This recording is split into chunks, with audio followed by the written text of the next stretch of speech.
Welcome to another episode of Conversations with Coleman. If you're hearing this, then you're on the public feed, which means you'll get episodes a week after they come out, and you'll hear advertisements. You can get access to the subscriber feed by going to colemanhughes.org and becoming a supporter. This means you'll have access to episodes a week early, you'll never hear ads, and you'll get access to bonus Q&A episodes. You can also support me by liking and subscribing on YouTube and sharing the show with friends and family. As always, thank you so much for your support. Welcome to another episode of Conversations with Coleman. My guest today is Emily Oster. Emily is a professor of economics at Brown University and the author of Expecting Better, Crib Sheet, and The Family Firm. She has a Ph.D. in economics from Harvard, and prior to teaching at Brown, she was on the faculty at the University of Chicago Booth School of Business. This episode is all about children and families. We discuss the surprising truth about whether women can drink caffeine and alcohol during pregnancy. We discuss the difference between randomized trials and observational studies. We talk about the problems with nutrition research. We talk about the concept of a natural experiment. We talk about overly cautious public health messaging, how the principles of business management can apply to managing a family, the rising complexity of having a family in the modern age, the arms race of extracurricular activities, how much parents should push their kids to do things they don't like, the difference between the Phonics method for teaching kids to read and the whole word method. We discuss the difference between public, private, and charter schools. We talk about why certain charter school networks have been so successful. We talk about what to feed your kids and the degree to which our adult tastes are shaped by the foods we eat as children. We talk about the overdiagnosis of ADHD and the prescription of Adderall to children. We talk about the effect of social media on kids. We question whether you should treat all your kids the same if they have different needs. We discuss the harmful effects of school closures during COVID. And finally, we talk about how to raise happy kids. So without further ado, Emily Oster. All right, Emily Oster, thanks so much for coming on my show. Thanks so much for having me. I'm excited to talk. So for my listeners who may or may not be familiar with you, can you give a little picture of who you are and your background in economics and how you became interested in applying the tools of scientific reasoning and economics to family planning and parenthood? Of course. So I'm an economist. I'm a professor at Brown University, and I do academic work that is on health economics and statistical methods. So that's kind of the bread and butter of my day-to-day like research life, and that's what I teach about. But about a decade ago, I guess a bit more now, like 11 years ago, I got pregnant with my daughter, who is now amazingly in the 5th grade. And when I was pregnant with her, I started using a lot of the tools of the statistics and health economics and so on that I had developed as an economist to kind of in the service of my pregnancy, and ultimately ended up writing several books that are about kind of applying data or using data to think about decisions in pregnancy and parenting. So it really reflected, where I was in that moment, and now I guess where I've gone. In your book, I think Expecting Better, you describe the scene of yourself as a panicked, newly pregnant woman trying to figure out whether you could have your daily several cups of coffee, and realizing that if you didn't figure it out soon, you're going to have a horrible caffeine withdrawal headache, and doing research faster than you've ever had to in your life. And it's a pretty funny scene. But I think you've done a service with these books, which is to apply a rigorous and scientific mindset to an area where there is a lot of folk wisdom.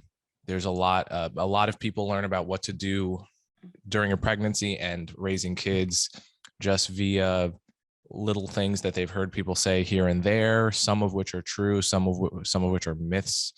So there's a big element of your work that has been sort of myth busting and just like curious to know what is actually true about how to raise a child healthily and what's just myth. And that's a really interesting service too. And before I get to your most recent book, The Family Firm, I just want to cover some of that ground probably for the umpteenth time for you, but for our listeners and these things I've grown up hearing, like if you're pregnant, you can't sleep on your back.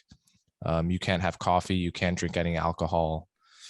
So you've looked at all of these. You've looked at the data on all of these, which apparently people actually really rarely do, and come to some counterintuitive conclusions. So can you talk about that a little bit?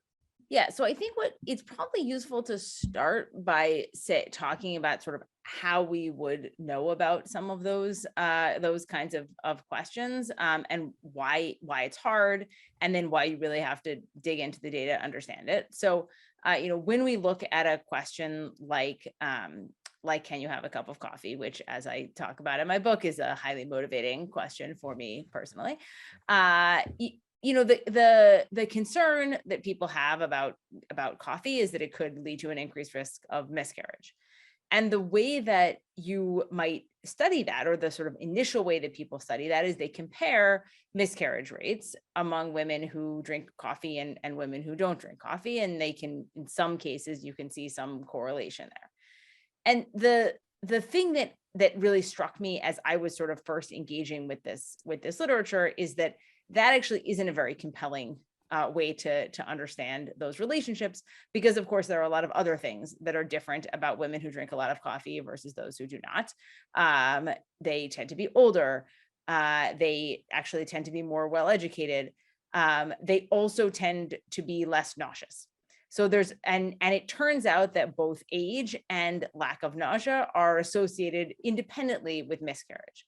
So when you kind of like dive into that data, and this was true in a lot of areas, when you dive into that data in particular, you come out pretty quickly wondering, well, okay, how would I know that it's the coffee as opposed to one of these other things? And then having realized that much of the book, much of the literature sort of has these pretty deep problems where it's not clear that we want to learn much about that.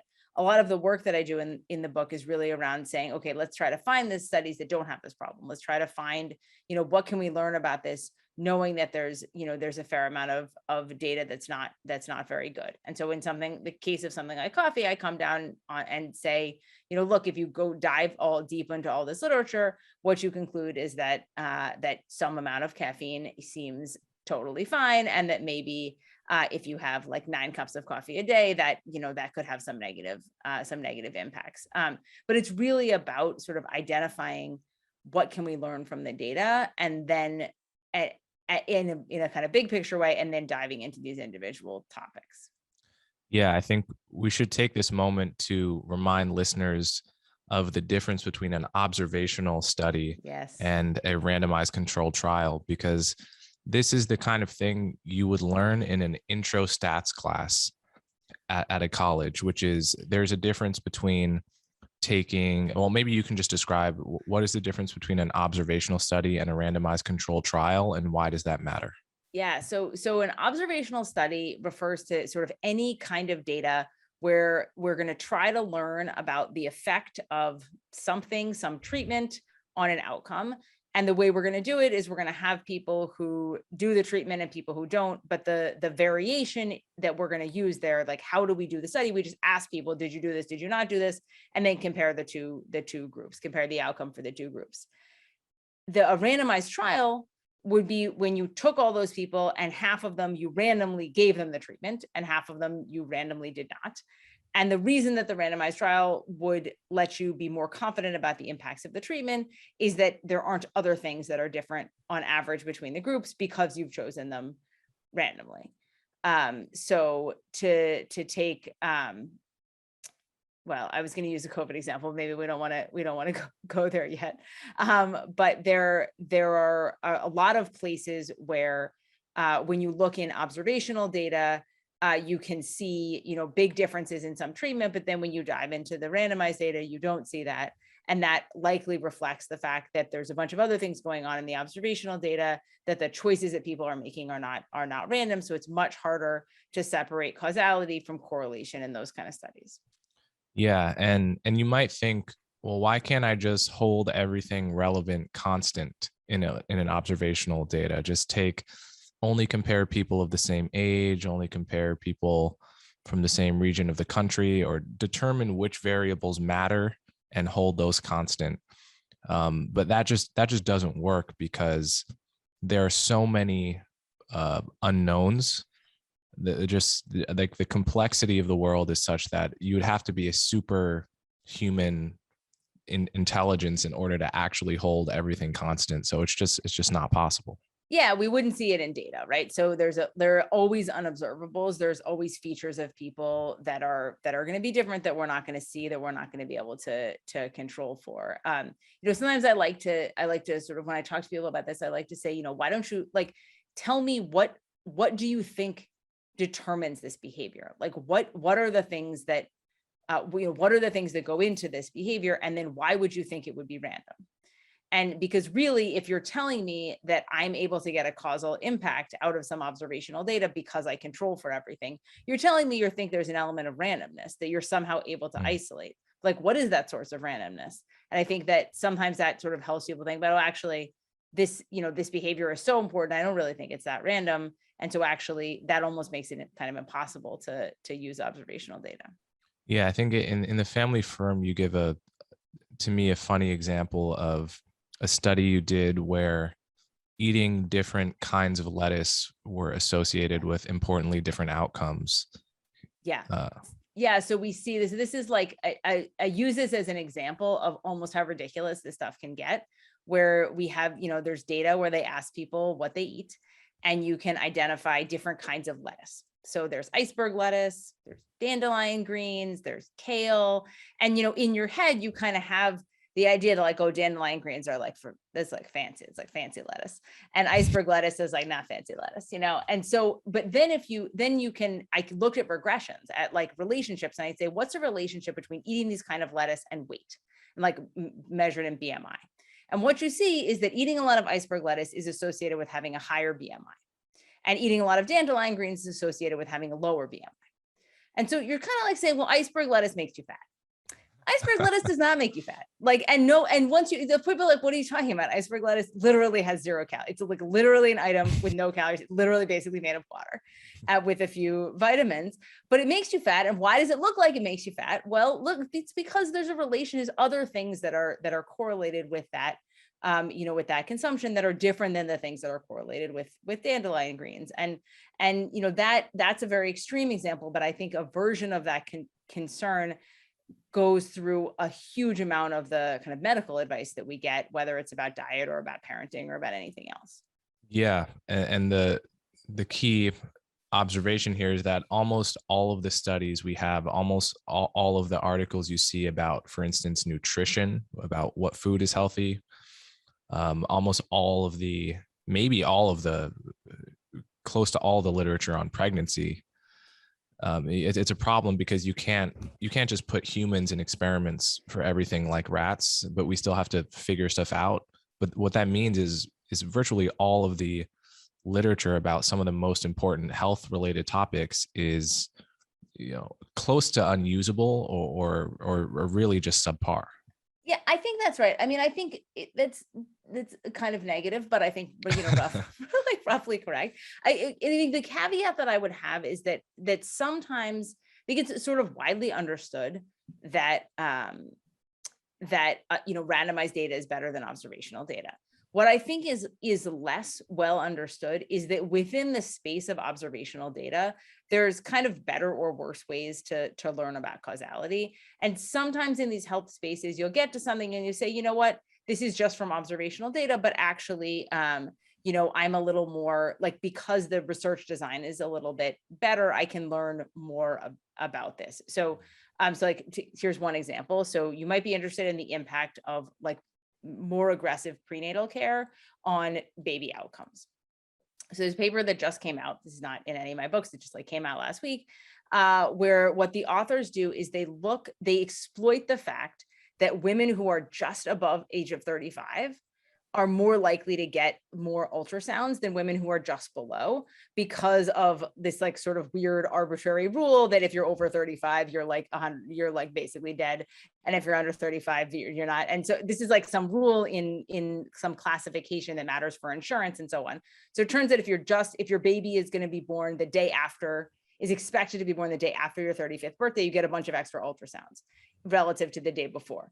Now that's stupid. That's a stupid way to do it, but it is a way to then to ask, well, how important are those ultrasounds in preventing complications? It actually turns out in this data actually looks like that may be kind of important for preventing stillbirth. So that's observational data in the sense they didn't randomize who got ultrasounds, but the world has kind of randomized for you in a way that makes that study really different than a study that just compared women who had a lot of ultrasounds to women who didn't, which would be confounded by all kinds of other things. So I think, sometimes we have the opportunity to learn about some of these relationships from observational data, but we need to be a little thoughtful about how we do that.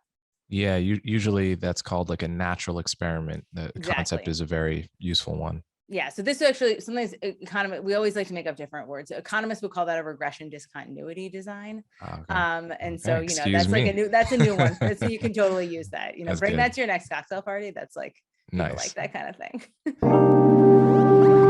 Hunting down answers to your questions can be rewarding. But when it comes to hiring, you don't always have as much time as you'd like to spend finding great candidates with the right skills. That's why there's Indeed, the best hiring partner your team can get.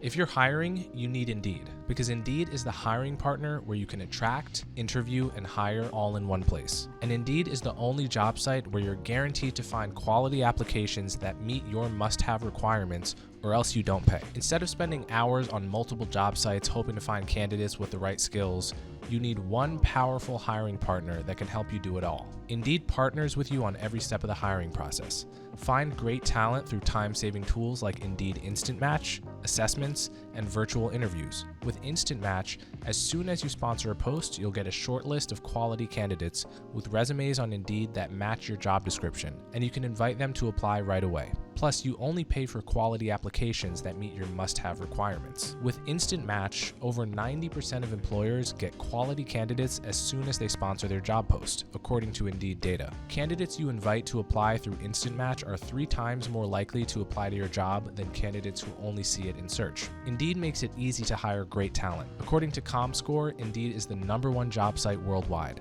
and Indeed delivers 4 times more hires than all other job sites combined, according to Talent Nest. Join the more than 3 million businesses worldwide that use Indeed to hire great talent fast. Start hiring right now with a $75 sponsored job credit to upgrade your job post at Indeed.com/conversations. Offers valid through March 31st. Go to Indeed.com/conversations to claim your $75 credit before March 31st. Once again, that's Indeed.com/conversations. Terms and conditions apply. So what about alcohol during pregnancy? That's a hot one for people. Yeah, so it's pretty clear from a bunch of kinds of data that excessive alcohol consumption is bad during pregnancy, and that binge drinking or heavy drinking causes developmental delays and other issues of that nature. But the question that I was interested in thinking about in the book was, what about occasionally having a drink, not more than one at a time, and that kind of sort of drinking at that level is much more common in, say, Europe. And so I went into the data and I looked at studies that include hundreds of thousands of women in Europe. And what you find is you don't actually see, when you dig into the studies that do a more reliable job, you don't see an association between occasional alcohol consumption and negative outcomes for kids. And some of these studies try to, are able to do a somewhat better job at adjusting for differences across women by, say, controlling for or looking at the men in their family to try to control for some aspects of the kind of overall social environment. So there are some better and some worse studies there, but on the whole, it does not look like the occasional drinking is associated with bad outcomes for kids. I imagine some people got mad at you for that one. That wasn't as my most popular finding. I will, so I mean, some people got mad. Yeah, I mean, I think there was a pushback of sort of two forms, occasionally a little bit of pushback, maybe, I would read this study differently, but actually very little of that. I think that much more of the pushback was in this space of, well, we can't know. Like, we can't be 100% sure that a small amount of alcohol wouldn't lower kids' IQ points by some tiny amount. Or like, how can you be sure that it wouldn't lower that it wouldn't have this small negative effect? And so we should sort of adopt a kind of excessive caution, not excessive, but we should adopt the sort of most cautious approach to this, and that by suggesting to people that they might do something different, that sort of gives them license to have like a huge amount of alcohol, and that would be dangerous. And I think that I have some issues. I hear both of those complaints, and I see what people are saying. I don't think that that they are reasons to not surface what we see in the data, but that's what people said. Yeah, I guess, I mean, if you were to adopt that attitude toward everything, you would never do anything. And I feel, my sense is that the kind of person that would change their behavior based on reading your argument is probably careful and conscientious enough that they're not gonna give their baby fetal alcohol syndrome based on, it's like, nah, I read this good article in the Atlantic about how you can have, a drink a night, glass of wine, right? and that's what turned it for me. So I think what is striking and complicated about much of the public health advice we get is that I think that it is sort of, we give public health advice that's around sort of like being very cautious, that is heard by people who are already being very cautious. So, sometimes sort of subsequent to my book came out, the CDC came out with a recommendation that was women of childbearing age should not drink because they could be pregnant. Like, no way. The yes. CDC said that? Yeah. So the CDC came out with this thing that was like, if, basically if you are kind of childbearing age, you shouldn't drink because you could be pregnant. And, that was a fairly extreme point of view. But let's say, you thought that some people would listen. Who is going to listen? It's the people who are already like being right. very careful and cautious. The fact is that a lot of, to the extent we see a fair amount of fetal alcohol syndrome, it typically results from people who didn't know that they were pregnant, who, were drinking heavily for a long period, or alcohol. Like, there's a set of, and those, that is not a group that the CDC is reaching with messaging like that. And it's not that we shouldn't be concerned about that. I just think it's like that's not that having a rule of this nature or having guidance of this nature is not helping with that problem. Right. All right. So with that said, let's go to your next or your most recent book, rather, The Family Firm. So one of the central concepts of this book is that there are some important similarities between running a business and running a family, and that can be a useful framework. So can you explain that a little bit?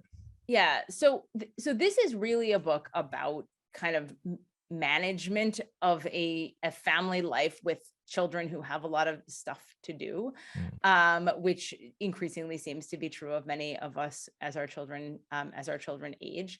And one of the things that I notice about this is that we are not always very deliberate about the decisions we make inside our houses, inside our families, in a way that we are some of us quite deliberate about the choices we make at work. And so the central argument is that you should approach your family decisions deliberately, and that means sort of thinking carefully through both like overall, what do you want your big picture of your life to look like? What do you want to be kind of doing every day? And then also, when large decisions come up, that they should be made in a way that is a little more structured than we sometimes do. So there's a lot of, we can talk about sort of the details of this, but in some ways, I almost think this is a little bit of an argument for taking the emotion out of a lot of, like, separating the kind of logistical, like, management side of having 2 kids and 2 jobs, or 2 kids and 1 job, or 3 jobs and 9 kids, whatever thing it is. Sort of take a little bit of the emotion out of that and use your sort of like logical brain for some of your decision making, and separate that out from the from the kind of emotional part of you love your family. Because I think sometimes we think like, well, because I love these people, it will all work out. And one of the things they say in the book is like, I could love you and also want you to update my Asana tasks to let me know what you're done with. And those like don't have to be in conflict. Yeah. So there's this idea in your book of having sort of an overriding mission statement or sort of value statement for your family that can help guide you through decisions where you're weighing trade-offs or something like that. And that's an interesting one to me, because I think it'd be very difficult to actually come up with a mission statement for a family. And it would seem like, and we'll talk much more about this, about parenting styles, but how does one craft a mission statement for a family when the children sort of don't know who they are and don't know what they want yet?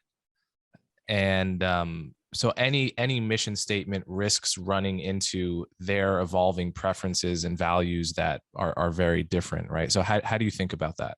So I think about that in that all of this stuff is evolving. So, you're gonna like, the idea in a lot of this is to say you're gonna have to revisit this with some regularity, and even putting aside the mission statement, all of the kinds of choices you're gonna make are going to be, there's going to be a time to involve your kids in them and a time not to involve your kids, right? So when your kid is 1, they probably don't have a lot of feelings about your family mission, or like whether you should have dinner together, or like how many sports they should do, or whatever it is. When your kid is 11, they may have thoughts on all of those things. So, and there's a sense in which it's a kind of an opportunity to sort of at some points sit down and think about what you want to be accomplishing as a family.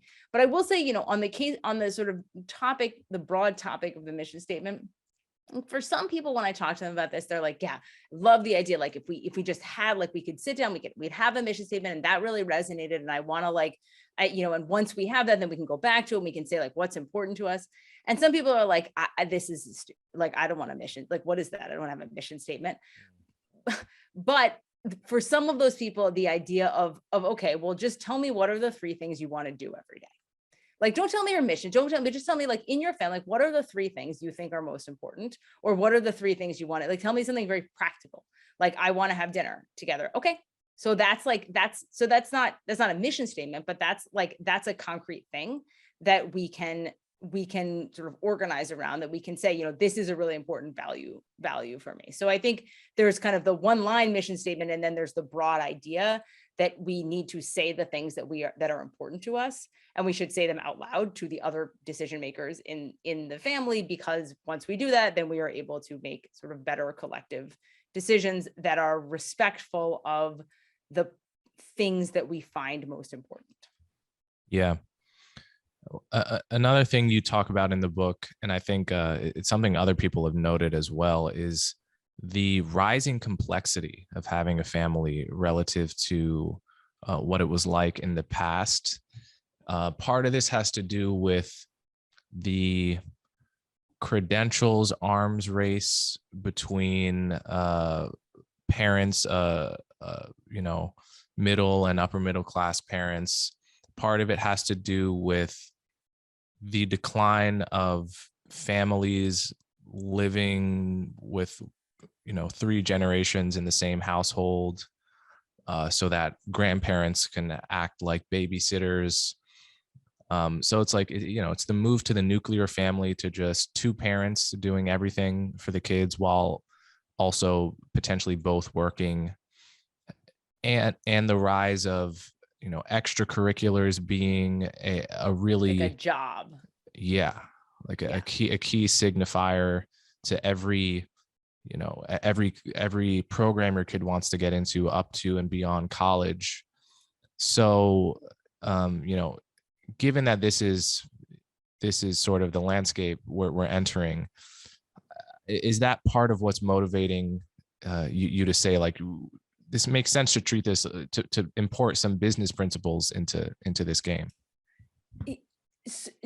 I would say sort of. So I think, some of the time when you say like the theme of my book is treat your family like a firm, people read that as, use spreadsheets to get more stuff in. Like if only you had a better spreadsheet, they could be doing more extracurriculars. Like you could fit in the 30 minutes in there. That's wasted. It's just garbage time. They could be learning a different instrument.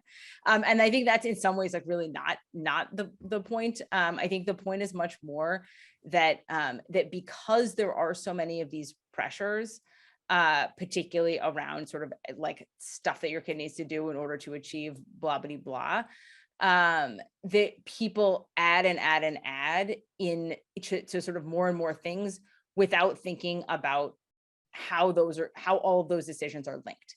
Right. So you say yes to travel soccer. You say yeah, of course we're gonna do travel soccer. Like we're invested in soccer and that's gonna need a high school, and maybe that's a good choice, but you should make that choice recognizing that travel soccer is 4 days a week and every other weekend for the entire weekend, and that it interferes with that it's the same time that you were planning to have dinner as a family. So maybe it's a good decision, but it's not separate from the decision about whether you want to have dinner as a family or have your weekends free or whatever it is. And so there's a sense in which I kind of think of the message not as use spreadsheets do more, but use like deliberate decision making to potentially do less, and to potentially sort of back off some of this and say, you know what, like we want to really evaluate how important are these things actually in practice for what we're trying to achieve, and how much do they maybe sometimes get in the way of the family we want to build or the life that we want to craft. And I'm frankly not sure that all of this extracurricular investment is in fact as important as people think it is for whatever kind of life success we're trying to we're trying to build. And I think it's at a minimum useful for people to think pretty carefully about that before they just sort of go off the like millions of extracurricular deep end. Yeah, I want to linger on this for a second because I was raised on the million extracurricular thing, and my memory of it was that I didn't enjoy most of it, and but this is a very tough question because, and I think this is also something I thought about while reading your book, which is that children are almost as diverse, perhaps as diverse in their preferences and personality types as adults are. And I was the kind of kid that was pretty self-motivated, and if I wanted to work on something, would do it all day from the comfort of my house. And but a lot of kids aren't like that. And beyond that, there's this, I would hate to think that my kid could have been great at something if only I had exposed it to them early enough for them to figure out that they had a knack for it and figure out that they liked it. For instance, I'm a big chess aficionado, and there are no great top chess players in the world that started after the age of like 8, right? So and there are probably other skills that are like that. So there's a philosophy that says I should let my kid try everything at least a couple of times, even if they don't want to, just to see if they develop a knack for it, and then pull them out after a little while. On the other hand, you have a child that's very young that is just crammed back to back with no downtime, no time to be bored, no time to just see where their boredom and creativity takes them, which is also very valuable. So this is something I think about a lot as a probable future parent. So what do you make of that trade-off? So I think it's probably useful to say that when we look at the data, at the literature on extracurriculars and like what is the value of extracurriculars, what we see is actually is a fair amount of there are some benefits to kids from doing extracurricular activities. They are almost all about sort of socio-emotional happiness, like sort of like emotional, there are like a lot of emotional benefits, and they seem to accrue from the fact that extracurriculars for a lot of kids provide in a kind of space to do something that they're good at, that they like, that's different than say school. So on that, in that period of middle school where like everyone is a total jerk, which, maybe you didn't have, but a lot of us did, this is a kind of a different place, a different thing to excel at, a different set of people to engage with. And I think that if sort of once you put, and that's kind of the big benefits of extracurricular. I mean, yes, it's true your kid could turn out to be a chess grandmaster, but like, and maybe your kid will be, but like most kids do not turn out to do that. Like that's a pretty small probability. That's like a pretty small probability event. But a lot of kids, like sort of on average, benefit from these kind of like emotional things. Once you put it like that, it suggests that the value to things like trying and having your kid try a bunch of different things and sort of see how it goes is that they could find out something that they like. And that once they have something that they like, that is, potentially a really good thing for them and really good sort of way for them to be like a happier and more fulfilled person. I think the place where we get in trouble is like the people who tell me like, I'm going to have my kid row crew because Harvard really likes crew rowers from San Diego. And, like, that's not a great reason to have, maybe your kid loves crew, but making them do crew because like last year, Harvard, needed and want someone for their 8 boat and they like people from San Diego. That's like that's probably not a good reason to have them row. Yeah. I think there's definitely, in my memory, there's a big difference between the extracurriculars I just loved, which were mostly music based, and the extracurriculars I hated, which was pretty much everything else. But it's interesting, this notion of pushing your kids to do things that they don't like and being the bad guy a little bit. This is something people really differ on. Yeah. And it's something I think about a lot because it's not always obvious what the right role to play is. So for instance, I remember as a kid, I had musical aptitude and my parents enrolled me in classical piano lessons, which I hated for probably, 7 years or so. And, as an adult, I play, I ended up going to Juilliard for jazz and still have a music career.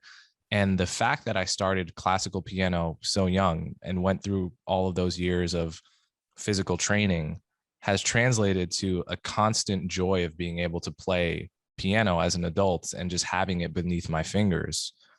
So there's just a trade-off between my unhappiness at an early age. Not that my parents necessarily could have predicted it would have brought me lasting happiness later, but like these are that's a kind of story that justifies a certain kind of being the bad guy approach to certain things.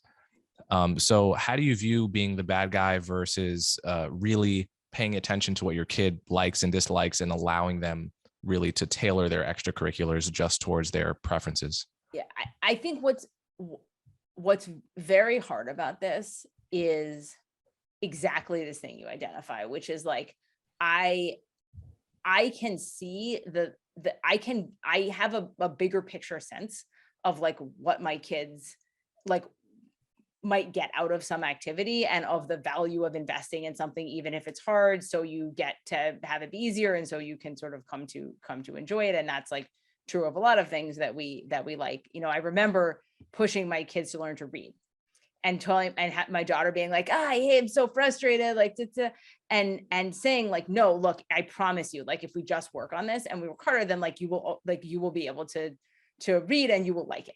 And in that moment, I was like, I know that I'm right. And I was right. And she learned to read and she does. That's a pretty safe bet. That seemed like a safe bet, right? So that seemed like a safe bet. Like everybody likes to read, but then there are other pieces where I think it's less, it's less obvious. And I think the complicated balance is, you don't want to tell your kid, this day that you have a bad piano lesson, like, yeah, you can just like quit in any moment. On the other hand, there's probably some point at which you say, this is kind of not their thing. And, we've let our kids quit some things and not quit other things. And I'm never sort of totally sure what's the right balance. Yeah. Speaking of teaching your kids to read, this is another issue you address in the book. And it's actually an issue I talked about very recently on my podcast with the linguist John McWhorter. Oh yeah, he's so good on this stuff. Yeah, he's a big advocate of the phonics method of reading as opposed to the whole word method. So this is something you've also written about. So can you speak a little bit about, the different methods of teaching your kids to read and which are better? Yeah. So not surprisingly, I will also come down on the side of the phonics. I mean, I think the sort of history And can you describe the difference for people? Yeah, sure. So there's kind of these so there's sort of two angles that people take on having your kid read.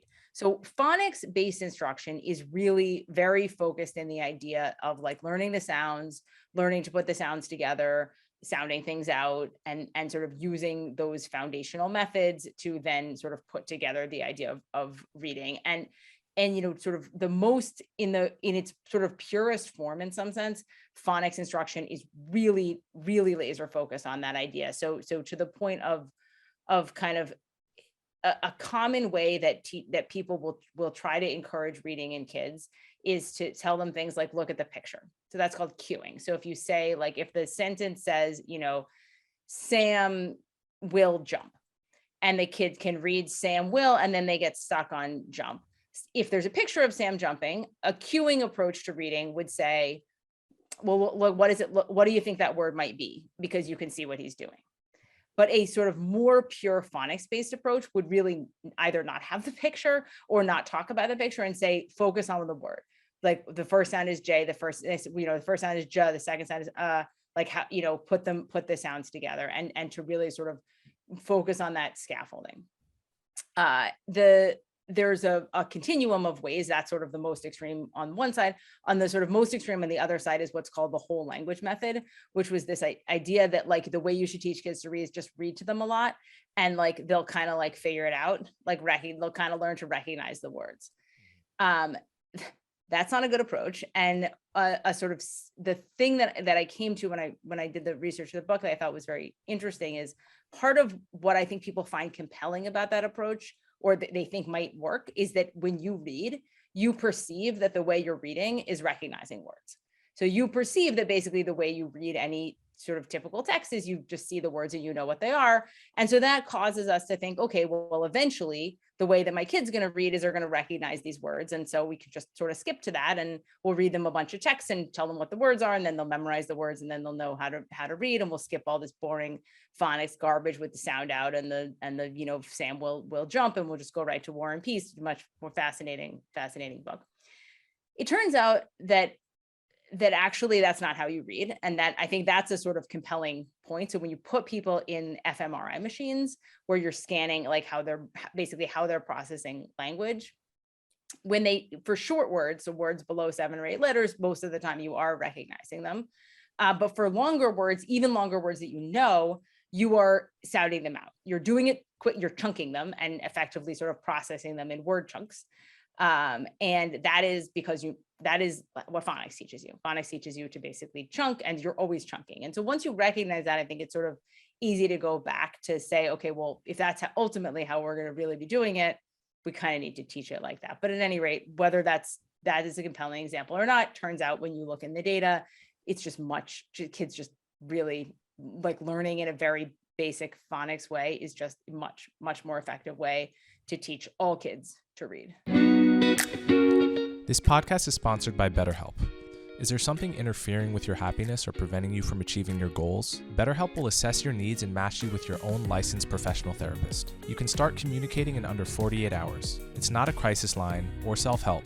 It's professional therapy done securely online. BetterHelp includes a broad range of expertise which may not be locally available in many areas. This service is also available for clients all over the world. You can log into your account anytime and send a message to your therapist. You'll get a timely and thoughtful response, plus you can schedule weekly video or phone sessions so you won't ever have to sit in an uncomfortable waiting room as with traditional therapy. BetterHelp is committed to facilitating great therapeutic matches, so they make it easy and free to change therapists if needed. It's more affordable than traditional offline therapy, and financial aid is also available. BetterHelp wants you to start living a happier life today. Visit their website and read their testimonials that are posted daily. You can visit betterhelp.com/Coleman. That's better, HELP, and join over 2 million people who have taken charge of their mental health with the help of an experienced professional. In fact, so many people have been using BetterHelp that they're recruiting additional therapists in all 50 states. Special offer for Conversations with Coleman listeners. Get 10% off your first month at betterhelp.com/Coleman. Once again, that's betterhelp.com/Coleman. So I'm curious what is the reason, if this is not so controversial in the literature, what is the reason the nation is not on phonics-based learning right now? So I think there's a couple of things. So and I did a long interview at some point with a reading specialist on this to try to understand. And I think, her view was that the instruction that teachers are getting in how to teach is not as focused on this kind of phonics as it should be. And that's maybe because we haven't always understood as how important this is, or for various other reasons, but that sort of teachers don't necessarily, this is not necessarily the curriculum that they learned. It's also boring. So actually, kids, there's sort of a, it's like fun to be able to read more quickly. And the reason to have them sound out, jump, and not just look at the picture is not, because that's the fastest way to find out what Sam will do. But that it is because that will help them later. And I think it's, phonics is just, it's not as interesting as listening to stories. And so I think that's a piece of it, but I don't know. I think there's a lot of stuff going on. Yeah. So some other school related topics here. The choice between private, public, and charter is another thing many parents are thinking about, and something you write about in the book. In my case, I went to private school 6th grade and after, and public school before that, but my sisters both went to public school all throughout.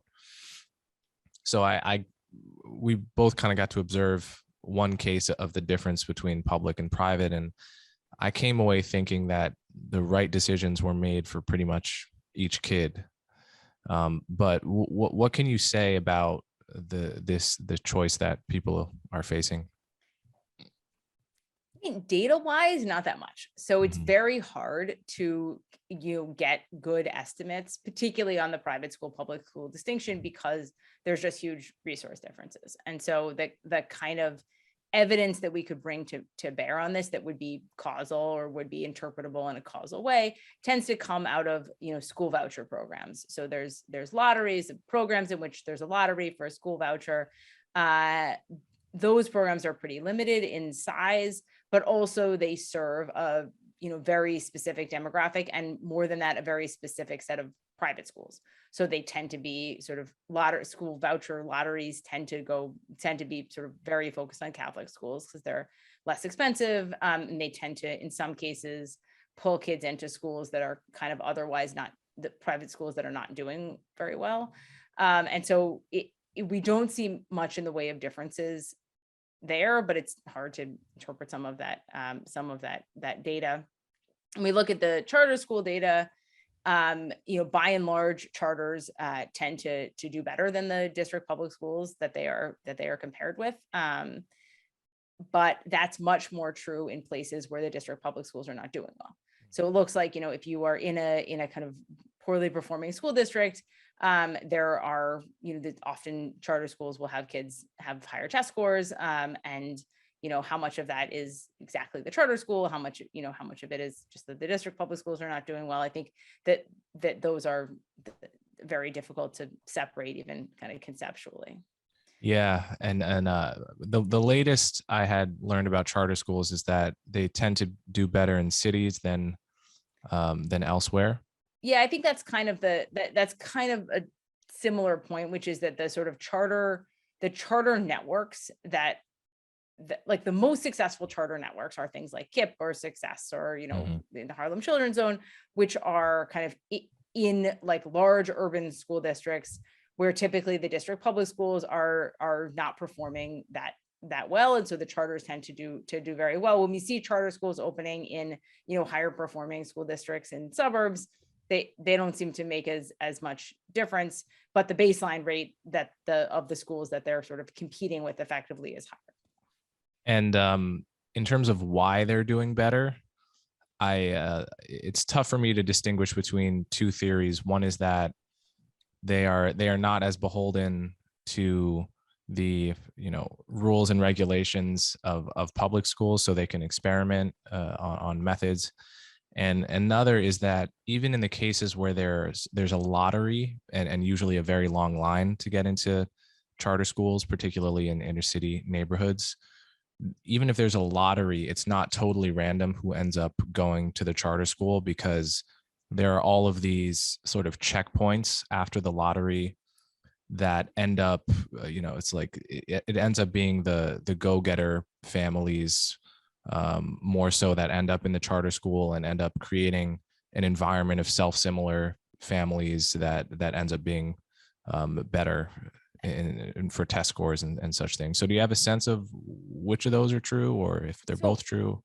I mean, I think they're probably to some extent both true. I think what I would say on the second piece is I think it's a little bit more subtle than that. So the best of these like test score lottery, these like charter school lottery papers, will do a good job on some of the concerns that you have. So they take the people who win the lottery and they compare the winners to losers, irrespective of whether they go or not, right? So it's true, if you looked at who's in the charter school, it's going to be the winners who got through the checkpoint. It's going to be some of the losers who really like stood at the door and were like, no, I know I lost the lottery, but please let me in, and here's all the stuff. And so those are going to be sort of selected parents. But when they compare just based on the actual randomization, you sort of turn some of that off a little bit.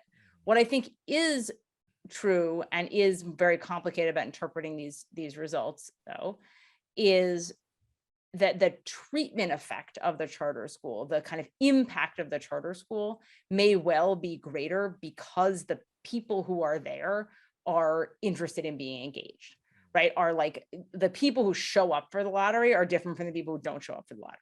So if you wanted to ask the question, are charter schools right for every kid? Like, should we just, instead of the New York City Public School District, should we just have Success Academy?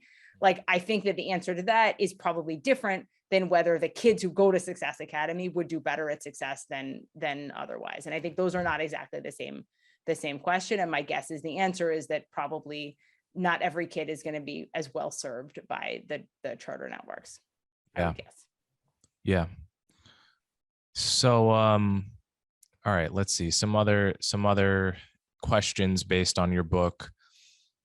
The issue of what to feed your kids, obviously a huge issue for people. And this harkens back to earlier in the conversation about how poor the data is. We haven't even truly figured out what the healthy adult human diet is. Right. And it seems, as you say in the book, it seems to change every week. Like what killed you last week is what you should eat exclusively this. Yeah, it's like you should only have bacon saturated only fats. Diet. Bacon only diet. Yes.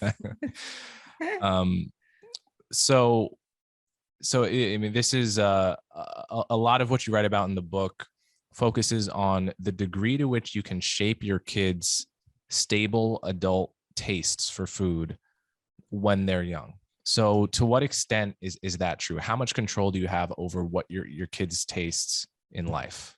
Right. So there's a question of how much control, and also a question of, how important is early life. So I think we actually have a lot of evidence that that tastes are formed early in life, that when you look at people as adults, they like the food they grew up with. They like the brands they grew up with. They like the, people who grew up in Australia, like Vegemite, an item which, when you give it to someone who hasn't had it before, they're just like, I don't understand. This is just like the garbage. It's like weird. It's like a yeast, like a leftover yeast product, but if you grew up eating that, and, and then sort of almost every culture has something like this. And I think it's the reason you like your mom's cooking and all kinds of other stuff. So there is a sense in which the diet that you sort of help your child form, or that you influence for your child, is going to have probably long-term consequences in terms of the kinds of food they like to eat. I want to just pause you for a second on that. You had a line when you were discussing this in your book about what kids tend to like, and you have the sentence, "Fig Newtons are widely disliked." It's true. Do you like Fig Newtons? Pause 1 second.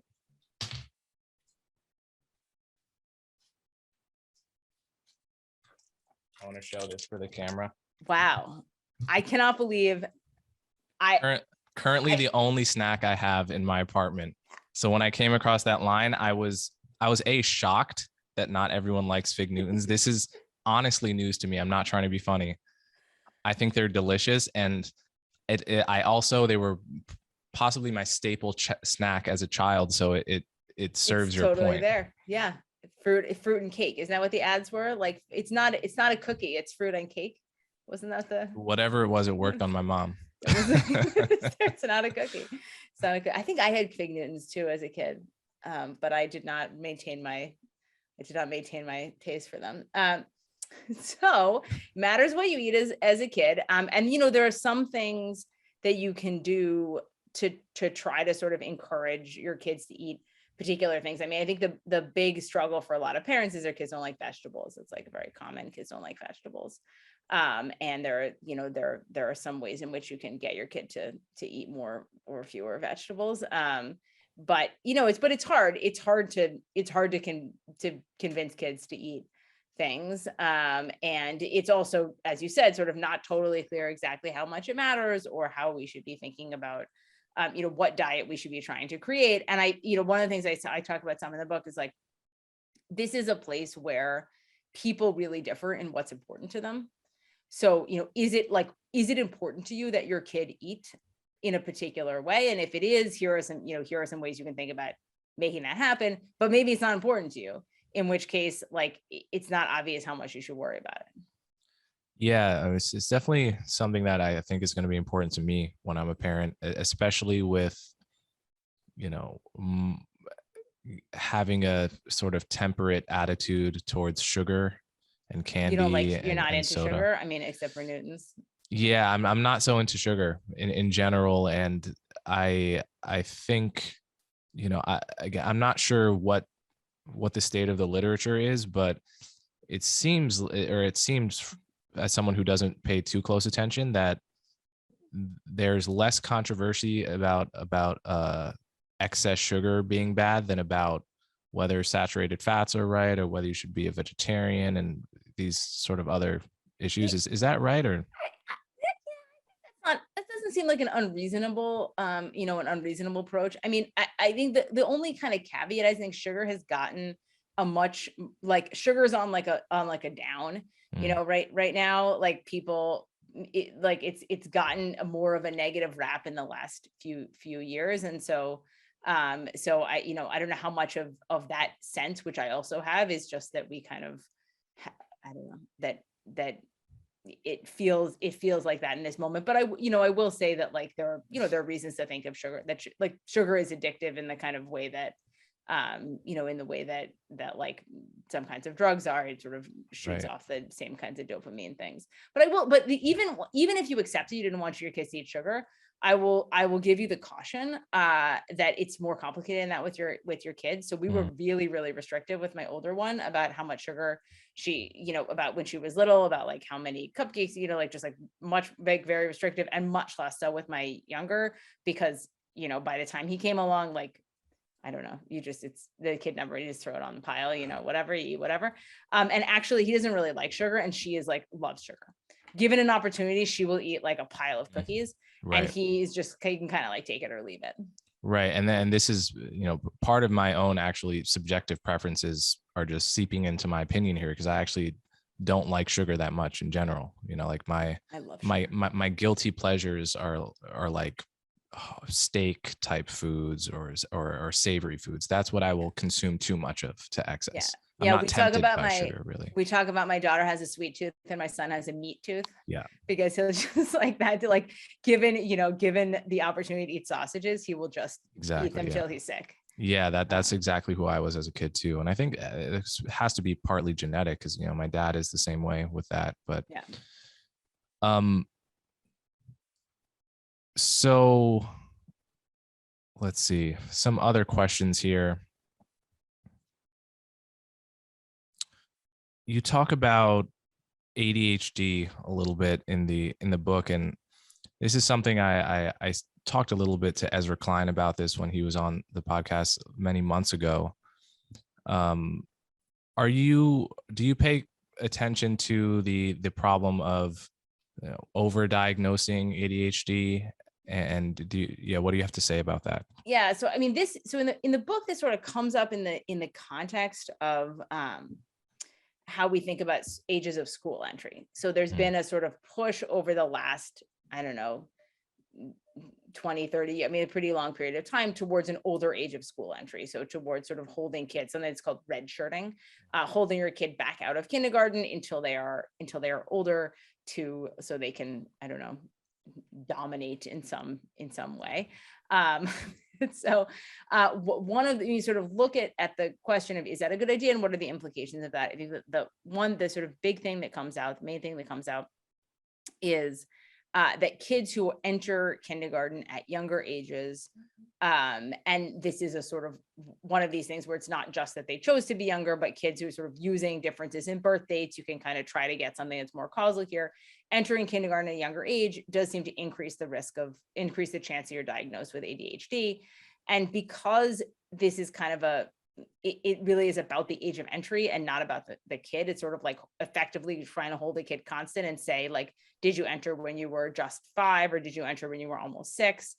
It suggests that many of those diagnoses may be effectively overdiagnoses and sort of and reflecting people's expectations that a 5-year-old can sit still and, be sort of thoughtful about their work. And when they can't, do that to the same extent that, say, a 6-year-old can, sort of saying, oh, this kid is kind of a behavioral problem, which is probably not what we want.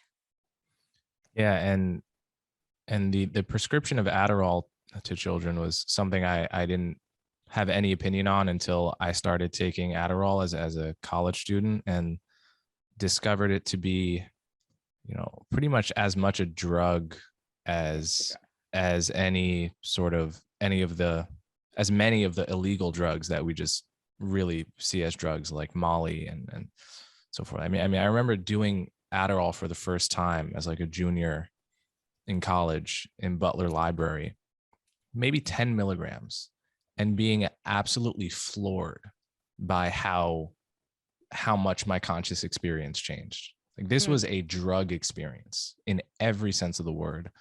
And I definitely don't like that. Inherently doesn't make it wrong, because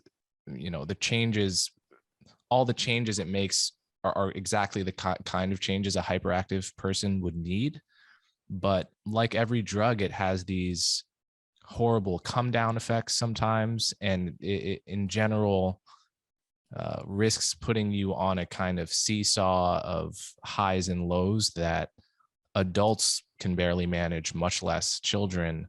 And so I do, without saying that no child should ever be prescribed it, I'm a little worried with the liberalness with which it seems to be prescribed to children. Do you have an opinion on this? Yeah, I mean, I think I would say you're not alone in that, in that concern. I think, in some sense, for me, even more than the sort of question of like, what is the right treatment, this sort of idea of overdiagnosis, I think, may reflect a bigger problem with what we are expecting for kids and what we are doing when they don't achieve our expectations.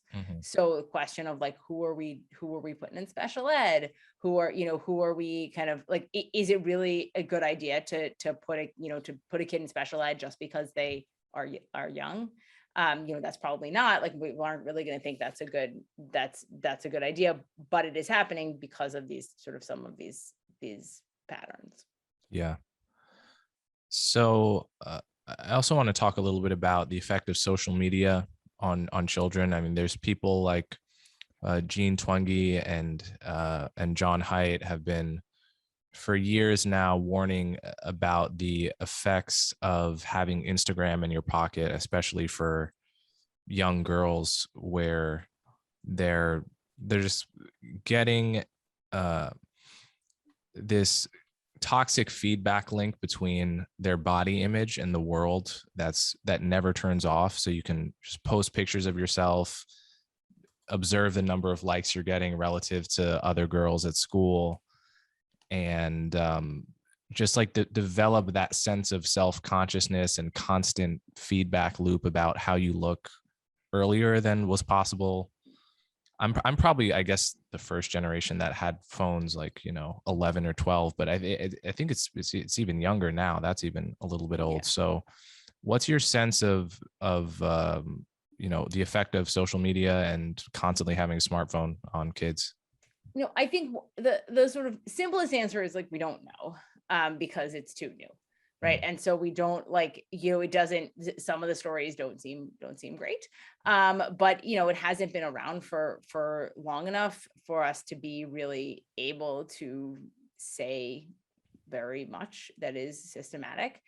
I also think there's a tendency sometimes in these spaces to kind of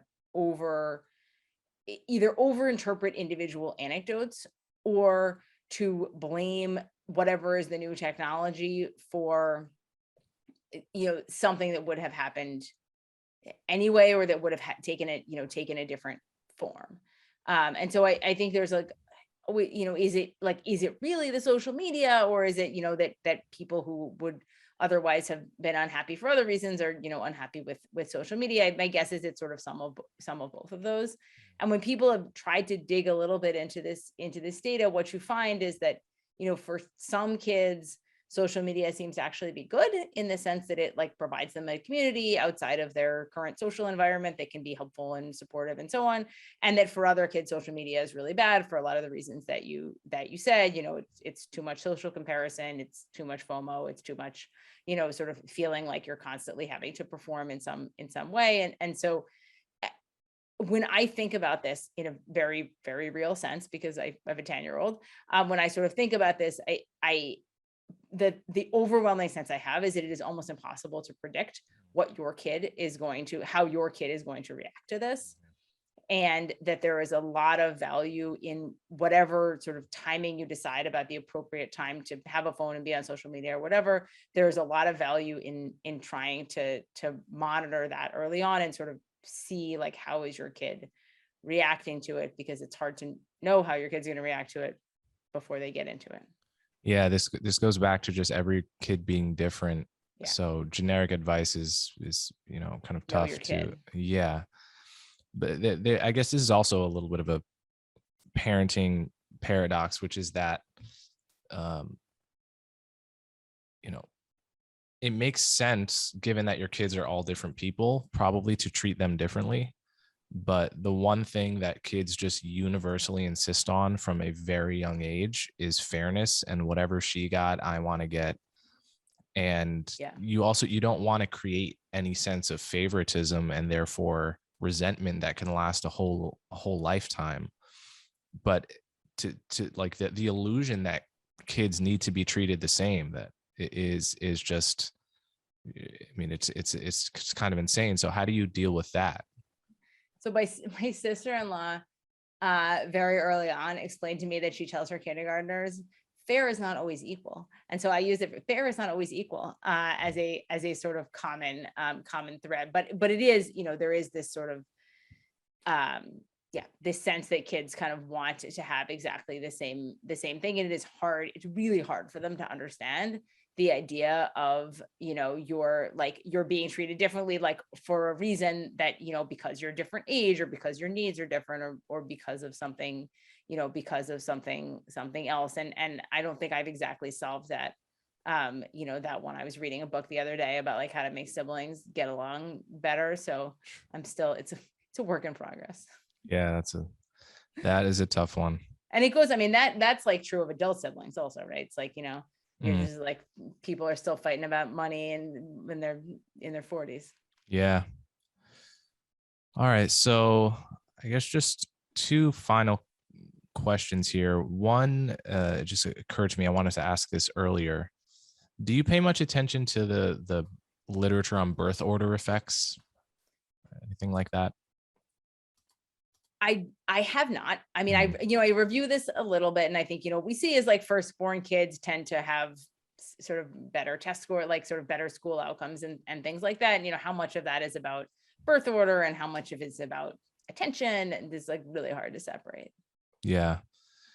Are you the oldest? I'm the youngest. You're the youngest. I'm the youngest. Yeah. So, well, actually, so two more questions now. One is you've been very involved in keeping data on the effect of school closures during COVID, and this obviously has been a hot topic. But I'm curious, what do you feel the national conversation about school closures right now is getting wrong or missing?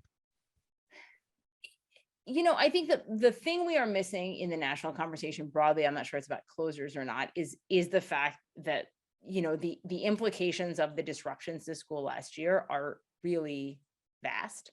And they are not just like, we lost some math scores, even though that's true. They're not just, we didn't learn to read, even though that's true. They're not just, kids are depressed, even though that's true. There's a sort of like feels like a little bit of a kind of breakdown in the way that schools are operating. And you see this in schools saying, okay, well, we can't take it. Like, we got to go to 4 days a week because like we can't have, we can't. I think that's really bad. It's really damaging. And I would like to see a sort of broader conversation around, okay, this was kind of broken before and it is more broken now, and we need to figure out the right ways to invest in fixing it. I'm not seeing that broader conversation happening much. Yeah, and one thing, I think a lot of people have commented on this, but when school goes away, the difference in people's home lives become more pronounced. Yeah. So the kids that have, parents that you're just like really stable parents that are involved and nurturing, they get a year of that. And the kids that have chaotic, broken homes no longer have the comparison of school to be something of a relief from that.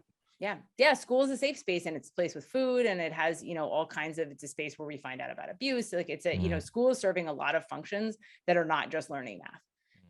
And I think that maybe we were not recognizing that as much until we took it away. Yeah. All right. So final question here. You end your book with the discussion of happiness and raising happy kids. And this is, in the beginning, when you talked about having a mission statement, the first thing that came to my mind is I would like to do my part in raising happy adults ultimately. But like that would be the biggest disaster would be to raise a kid that is truly an unhappy adult and struggles with happiness and mental health. And to the extent that parents play a role in that, I don't know how big the role is. Obviously, there's lots of other things going on and things we don't understand about mental health. But, what do we know about what you have to do to play your part in raising happy kids? I think that to the extent we know things, it is a lot about being a safe space for them and having a sort of stable family environment, whatever that family looks like. That kids benefit a lot from knowing what to expect, and from a lack of volatility, and from knowing that they have a place that is safe and protective. And I think that's probably the most that we know about that, far more important than, having an environment where you learn to play the piano or learn to play, like that, knowing that when you come home, that there's a place to come home to, and that there's, people who are going to be there to support you. I think that's probably the pieces that we know the most about. All right. So before I let you go, can you point my listeners in your direction on Twitter and or a website? Yeah, I'm Prof. Emily Oster on Twitter and Instagram, and my newsletter is called Parent Data, and it's on Substack. Awesome. Thank you. I've really enjoyed this, and I hope to have you again. That would be great. Thank you so much. All right. If you appreciate the work I do, the best ways to support me are to subscribe directly through my website, colemanhughes.org, and to subscribe to my YouTube channel so you'll never miss my new content. As always, thanks for your support.